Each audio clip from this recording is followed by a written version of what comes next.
एक भाई का मेरे पास कमेंट आया था कि आखिर कब तक मैम ब्रह्मचर्य का पालन मुझे करना होगा। तो ये बहुत ही अच्छा सवाल है।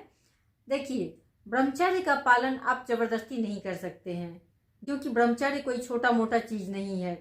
इसे करने के लिए आपको बहुत सारी चीजें करनी होती है। अगर कोई व्यक्ति जबरदस्ती ब्रह्मचर्य का पालन करता है लेकिन उसके मन में वही काम वासनाएं चलती रहती है, तो फिर इससे वो ज्यादा देर तक ब्रह्मचर्य का पालन नहीं कर पाएगा और फिर उसका जो ऊर्जा है नीचे जाकर नष्ट हो जाएगा। पहले के समय में ब्रह्मचर्य के ऊपर बहुत ही ज्यादा जोर दिया जाता था। जो बच्चे गुरुकुल में पढ़ते थे उनको ब्रह्मचर्य का पालन करना होता था और कम से कम निर्धारित था कि 25 वर्ष तक आपको ब्रह्मचर्य का पालन करना ही है। आज के समय में इन चीजों के बारे में कोई नहीं जानता है। तो क्यों कहा जाता था कि आपको ब्रह्मचर्य का पालन करना है? इसके पीछे जो कारण था वो यही था, इस समय में आपका शारीरिक रूप से मानसिक रूप से विकास हो रहा होता है, तो इसलिए बहुत ही ज्यादा ऊर्जा की जरूरत है। इस ऊर्जा को अगर आप ब्रह्मचर्य को खंडित करके नीचे बहा देंगे तो फिर ये ऊर्जा आपके शरीर आपके माइंड तक पहुंचेगी नहीं, तो इसीलिए उसका कम फिर विकास हो पाएगा। क्योंकि ऊर्जा तो एक ही है, उसको चाहे आप नीचे ले जाकर नष्ट कर दे या फिर आप ऊपर ले आए, ये तो आपके हाथ में है।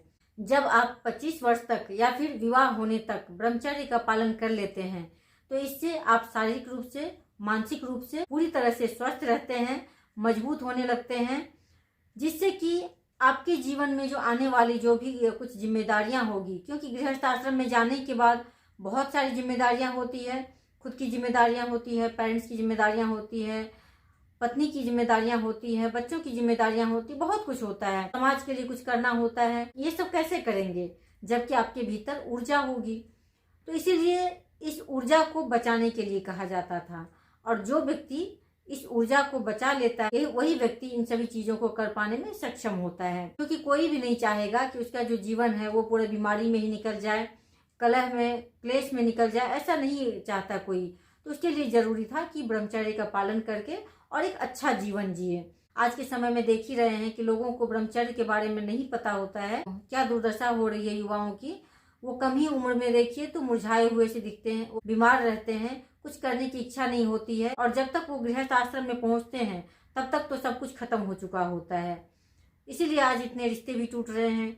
तो इन सभी को बचाने के लिए ये बहुत जरूरी है कि एक समय सीमा तक कम से कम ब्रह्मचर्य का पालन जरूर कीजिए, ताकि आपका आने वाला जो भविष्य है, आपका जो गृहस्थ आश्रम है वो बच जाए और वो सही तरह से एक सुखी संपन्न जीवन आप जी सके।